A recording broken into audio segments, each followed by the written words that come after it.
Naayon mo ba sa kasulatan? Ngayon, no, na yung mga tuli, yung magpatuli ho, gano'n. Alin? Yung tuli ho, magpatuli, gano'n.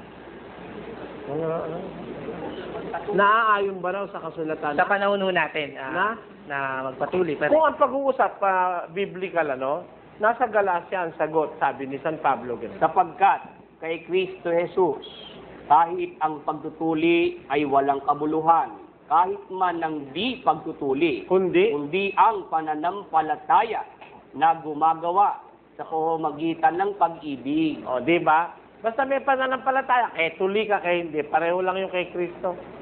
Di ba? halimbawa, may anak, tapos, alam, may anak ko, halimbawa, may anak ako, ganyan. Alam kong, hindi ko patutuli, gano'n.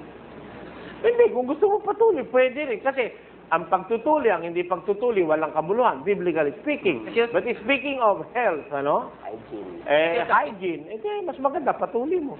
Kasi, di ba, sabi ko sa, pag tinanggap natin yung pagtutuli, may kautangan tayong tuparin ang buong kautusan. Yung pagtutuli sa Israel. Iba naman yung pagtutuli ngayon. Hindi naman because of the law, kundi because of hygiene. At hindi naman nagbabago ang tao, no?